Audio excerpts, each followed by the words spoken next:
Par la magie des cartes de tarot, dis-moi quel est le meilleur type de stockage pour mon besoin. Ah oui, alors, c'est clair, regardez.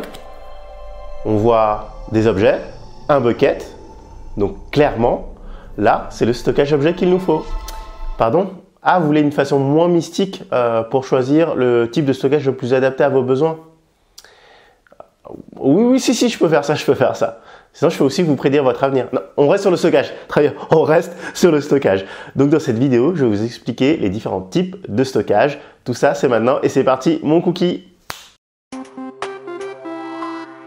Cookie connecté. Grâce au cloud, vous pouvez stocker à la demande vos données sur des infrastructures distantes, hébergées et gérées par un cloud provider comme AWS, Microsoft Azure, Google Cloud ou OVH Cloud. Et en fait, quels que soient les cloud providers, il y a trois types de stockage. Le stockage bloc, le stockage fichier et le stockage objet. Chaque type de stockage permet de conserver, d'organiser et de présenter les données de façon différente. Chaque type de stockage va avoir ses propres atouts, limites et spécificités permettant à chacun de répondre au mieux à des cas d'usage spécifiques. Et c'est en comprenant tout cela que vous pourrez choisir le stockage le plus adapté à votre besoin. Évidemment, il est courant que les organisations aient besoin de plusieurs types de stockage en fonction de l'usage de leurs données, mais aussi en fonction de la donnée elle-même.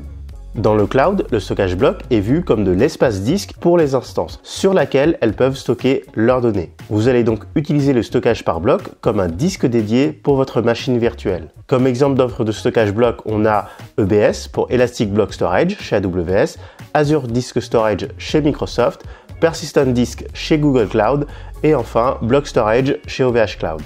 Dans le stockage bloc, un fichier est divisé en plusieurs blocs de données, d'où son nom d'ailleurs, pour ensuite être stocké séparément.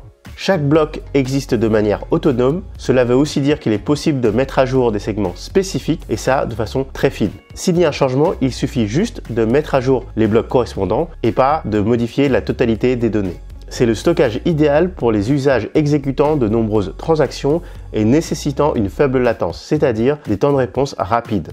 La performance est le principal avantage du stockage par bloc. Il est donc idéal par exemple pour le stockage de machines virtuelles ou de bases de données transactionnelles où on a besoin de beaucoup modifier les données. Une contrainte du stockage bloc est qu'il est forcément lié à une instance. Lorsque votre instance nécessite un fichier particulier, le logiciel du système de stockage sous-jacent réassemble les blocs de données et les lui présente comme le ferait un disque dur. Le stockage en mode bloc est généralement déployé dans des environnements de type SAN pour Storage Area Network ou encore réseau de stockage en français. En gros, les blocs de données vont être répartis sur des baies de stockage via un réseau dédié. Si vous voulez vraiment entrer dans le détail du fonctionnement du SAN, je vous encourage à regarder ma vidéo dédiée sur le sujet. Passons maintenant au stockage en mode fichier, qui est une solution de stockage et de partage de fichiers permettant de présenter ces fichiers aux applications et aux utilisateurs finaux. Ici, les données sont stockées en tant qu'éléments à l'intérieur d'un dossier, accessible via un chemin spécifique à parcourir à travers des dossiers et des sous-dossiers pour le trouver. C'est pour cela qu'on parle souvent de stockage avec une structure hiérarchique. Ce mode de stockage se présente sous la forme d'un NAS pour Network Attached Storage. Et si vous voulez vraiment aller plus loin sur le NAS, je vous encourage à regarder ma vidéo sur le sujet. Comme exemple d'offre de stockage en mode fichier, on a EFS pour Elastic File Storage chez AWS, Azure Files chez Microsoft Azure, FileStore chez Google Cloud et File Storage chez OVH Cloud. Un système de fichiers permet de contrôler l'accès aux fichiers, leur partage et leur protection par mot de passe notamment. Le stockage en mode fichier permet d'avoir des référentiels de contenu, de faciliter la collaboration sur des documents et leur partage au sein d'une organisation. Ensuite, ce système de fichiers peut être accédé simultanément et partagé par plusieurs instances nécessaires dans un environnement d'application multiserveur. Avec un nombre de fichiers modéré, les utilisateurs peuvent facilement accéder à un fichier, le consulter, puis l'enregistrer lorsqu'ils ont terminé. Par contre, cela se gâte quand on arrive à une grosse volumétrie de données. À cause d'une structure de dossiers, de sous-dossiers et de fichiers de plus en plus compliquée, la récupération de fichiers devient alors une tâche plus lourde et longue et les performances vont alors décliner. Enfin, les systèmes de stockage en mode fichier ne sont pas non plus faciles à faire évoluer et à faire monter à l'échelle.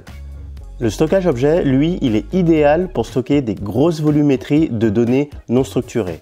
La particularité des données non structurées est de n'être conforme à aucun modèle prédéfini, notamment ceux des bases de données relationnelles, d'où le terme non structuré sous-entendu pour ces schémas classiques. Ce sont par exemple les vidéos, les images, les pages web statiques, les fichiers texte et audio, email, etc. Ces données non structurées vont être stockées sous forme d'objet qui va contenir 3 éléments. La donnée elle-même, par exemple ici ce sera une vidéo, et avec cette vidéo on va avoir ce que l'on appelle des métadonnées comme le lieu d'enregistrement de la vidéo, les acteurs apparaissant dans la vidéo, etc. Et on va avoir un identifiant d'objet unique qui est lui aussi une métadonnée. Chaque objet est alors stocké dans un bucket et ces buckets sont des unités modulaires souvent réparties sur un ensemble d'infrastructures de stockage. On peut aussi accéder directement aux données via des API. Une donnée hébergée dans du stockage objet est alors accessible depuis une application web par n'importe quel type d'appareil et tout ceci en simultané. Si vous ne savez pas ce qu'est une API, je vous recommande aussi ma vidéo sur le sujet. Et comme offre de stockage objet, on aura par exemple le fameux S3 pour Simple Storage Service chez AWS, Azure Blob Storage chez Microsoft, Cloud Storage chez Google Cloud et Object Storage chez OVH Cloud. Comparé aux deux autres types de stockage, le stockage objet est le plus évolutif, en étant capable de monter à l'échelle rapidement, allant jusqu'au pétaoctets de données. Et tout ça pour un prix hyper compétitif par rapport aux autres types de stockage. Ensuite, l'utilisation massive des métadonnées est une autre spécificité du stockage objet. Grâce à la multitude des informations associées à chaque objet, il devient plus aisé de retrouver ces données. Par contre, un gros inconvénient, c'est que les objets ne peuvent pas être modifiés. Dans notre cas, si vous deviez modifier la vidéo, dans ce cas-là, vous devriez recréer un nouvel objet avec la nouvelle vidéo. Il s'agit donc d'un système de stockage qui convient bien aux données statiques.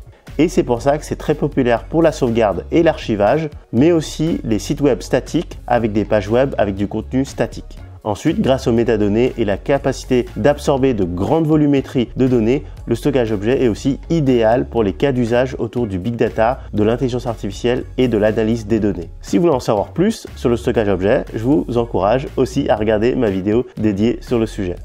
Voilà, cette vidéo est finie. J'espère qu'elle vous a plu et qu'elle vous a aidé à mieux comprendre les différents types de stockage. Si c'est le cas, n'hésitez pas à mettre un commentaire sous cette vidéo, comme ça la vidéo sera mieux référencée sur YouTube. Et si vous voulez m'aider à faire d'autres vidéos, vous pouvez me faire un don sur ma page Tipeee. Et quant à nous, on se dit à la prochaine vidéo. Ciao!